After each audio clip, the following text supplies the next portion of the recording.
Hi, you guys. This is Rachel Kirkland, the Modern Shaman, and thanks for being with me for another question and answer time on this YouTube channel. Woohoo! So, I'm just going to jump right in. I'm not going to give you my spiel. I'm just going to jump right into the question today and then tell you if you do want to find out more about me and wanted the spiel and I unfortunately didn't give it today, check out my website. Everything's pretty much on there in terms of how to connect with me and what I'm up to and when I'm speaking or the classes that I'm teaching and all that stuff. It's a good hub for all things of the modern shaman if you're interested, if you vibe. All right, so here's the question for the video today. It says, "Hi Rachel, I had the weirdest dream I've ever had in my life." How do we know if we're being contacted by the angelic realm is my question. Christian religion has taught me that I cannot communicate with angels and that I'm only to pray to God and Jesus. If I'm being contacted, how do you recommend getting over the fear of going against God's word? And then how do I make sure I'm not connecting with anything that is not of the light? Okay. So we've got kind of like boom, boom, boom, 3 questions. How do I know when I'm being contacted by the angelic realm? How do I get over my fear of going against a religious belief that I'm not supposed to talk to anyone other than Jesus and God? And then how do I make sure that I'm not talking to anything that is not of the light? First, how do you know when you're being contacted by the angelic realm?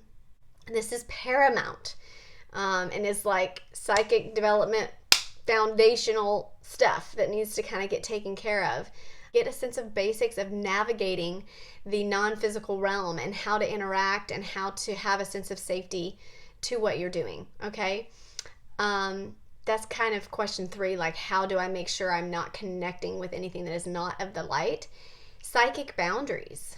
You know, I have a video on this that you can watch if you just scroll down through my YouTube list. I mean, I know I have hundreds on there now. There's a ton of freaking videos on there. But there is one I know I've done before because I reference it all the freaking time because it gets asked all the time about psychic boundaries and setting up boundaries for spirit. Okay? And when you start interacting with the non-physical world, I use this example all the time in my classes and lectures. It's similar to a teacher, right? When you come in the first day of class, what do they go over? They go over their rules and regulations and systems and structure for the way their class works, okay? So when you start communicating and connecting with non-physical and going to these other classrooms, going to these realms, or you start inviting them into your classroom or your life, your experience, there has to be a sense of setting up a structure or a foundation that feels safe to you. And it's different for every person, okay? It's not like I can say, this is what you need to do every single time. The how-to is similar, like you sit down and you decide, what am I comfortable with in terms of speaking to spirit? If you need to have a regulation that says, I only want to connect and communicate with entities that are of my vibrational resonance or higher, or I only want to connect with angelic entities, or I only want to connect with my grandmother Joe, or whoever it may be, then set up that sense of structure for yourself. And all that is, and we do this in my foundation class, like we literally sit down, we write them, and then we say them out loud. We give that sense of vibrational alignment with your throat chakra. That is an amplification of energy, right? It's not like you have to say it, but it helps get you in a stance of power and speaking from your authentic truth, from your self-sovereignty, solar plexus energy, right? Like powering out those words and getting alignment with your sovereign energy and your sovereign non-physical rules. So you state them, you create them, you say, this is what I want, this is the structure I feel comfortable with, and then you set and you state them. Okay, and that would kind of be my answer to that question of how do I make sure I'm not connecting with those that are not of the light, that you set up a structure that says, I only want to communicate with A, B, and C. And then you align with that, meaning you state it in a vibrational sense of alignment. You mean what you say, okay? And you state it in an affirmative statement. right? That whole law of attraction. It's like we don't want to state it in the negative. Like, I don't want to connect with such and such. Okay, we don't want to draw any of that energy. You want to state what you do want. This is who I want to connect with. Okay? This and only this is what I want.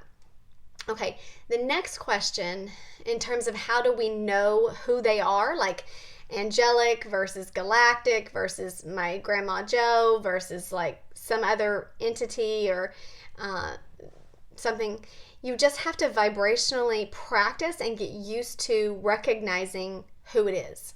Okay? It's just like if you're talking to someone on the phone, you get to know their voice. You may not see them before we had Skype or anything like that, right? You didn't see them, but you knew the sound of their voice. You recognized them.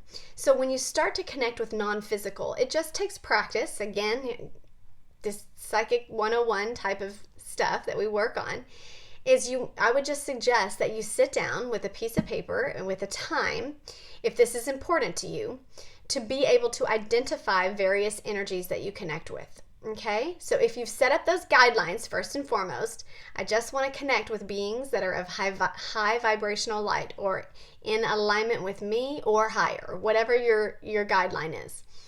Then there's a safe space for it. Then you sit down, you get out your pen and paper or your old school lead pencil. You know how I am about lead pencils. It's an energy magnifier and magnetic energy that pulls in of the earth, a very grounding energy. So you get out your pencil and your paper and I would just make a chart of different vibrational energies that you're getting to know. Okay, so maybe an angelic entity, my guide, my grandmother, these are all different vibrational entities, right? So there may be a celestial, like angelic energy, a cosmic, like galactic energy, a past loved one that's a little more 3D or on this planet but crossed over, still non-physical being, but a different vibrational resonance, okay? And then you just go one by one, setting the intention to connect, invite them in, and then note, just like you would be taking notes on a character development in a novel, what they're like, okay? Utilizing all of your psychic senses. Now, if you're not used to doing that, I know I'm going a little bit into my psychic kind of foundational class and development stuff that we do, but you would utilize all of your psychic senses. What do you see when you close your eyes and set the intention to connect with celestial energy, angelic energy, okay? What does it feel like to you? Vibrationally, if you're clairsentient or empathic, you may feel a certain area of the body that gets hot. You may feel a certain quickness. You may feel tingles. You may feel a certain reactional energy in your energetic body. And it may be different for everyone. So you have to pay attention to you and how you translate vibration, okay? And how this sounds to you, right? By sounds, I mean I'm using that comparative reference like being on the phone with someone, how their voice sounds to you. But you can also feel for it. If you have a spatial awareness, again, if you're clairsentient, you may stand and try to feel their energy. How big do they feel? Do they feel gigantic? Sometimes angelic energies feel gigantic to people. Sometimes they feel small, okay? Like to me, celestial energy, angelic energy feels huge to me. It always looks golden to me in my clairvoyance. It has a golden, yellowy, I can see why halos became, because that's kind of how it looks to me. It looks similar to, it's not yellow, but it's like a golden light ray type of energy when I see it. And to me, it feels like the rays of a sun, like warm energy. It feels very loving and welcoming and warm, like a very feminine energy in terms of loving, the way that it loves inclusively. And again, the more differential you get, you can differentiate between different angels, different archangels. They each have a type of personified energy when you're trying to connect with them in personified form. It doesn't mean they can't shapeshift and change energy, but if you're being specific about an intentional personified form to connect with and just to get to know that vibrational resonance, you can be able to identify it for you, okay? And then just pay attention to that. Then go on to say galactic energy or alien energy or energy that is high vibrational, again, but just off planetary orb energy, these types of things. They may not personify themselves like an alien. To me, this energy typically feels smaller. For some reason, it feels smaller, almost like an orb. Like it feels like it moves a lot faster, more active energy than celestial energy. They both feel very high vibrational, very wise, but depending on, and again, I'm being general here because there are certain entities that will have a sense of personified personality there as well. But typically they feel smaller to me and they feel more active and vibrant. And then guide energy. Maybe you want to connect with a guide and feel that. How big are they? How do they come across? Is there, if you pay attention to, even in your clairaudience, if you're asking them to speak to you, how does the voice sound? The more you listen and scrutinize, again, like you're doing some sort of character development analysis in a literary paper, right? Or a novel. It's like you want to know everything about the character. Get everything you can and tune into all of your senses in the non-physical realm. What do they smell like? What do they taste like? What do I feel like when I think of them? What comes up for you when you ask them to speak to you? Do they feel masculine? Do they feel feminine? Do they feel like there's an era attached to them? Like they feel like there's some sort of character from the 40s? Or do they have a sense of visual color to them in terms of aura? Does their energy feel active? What does it make your body feel like? Just go through that sense of analysis of learning this connection to where you have a sense of like, oh, when they show up, you know exactly what that feels like because you've spent time with them. You've spent time in that learning energy of just getting comfortable, of being able to identify this is the angelic realm communicating with me. Okay? And then the last part of your question, I'll try to answer it in under 15 minutes. With these videos, I try to keep them to under 15 minutes. How do I go past the fear of feeling like you're not supposed to communicate with anything other than God and Jesus? These are just personal blocks. And to be honest, you know, I grew up in a Christian environment, but you know, you read the Bible, they're talking to angels all over the place. You know, Jesus, after he's anointed in his baptism, goes off in the wilderness and talks to Satan for and is tempted. And then he's always talking to, going off and talking to his Father in heaven.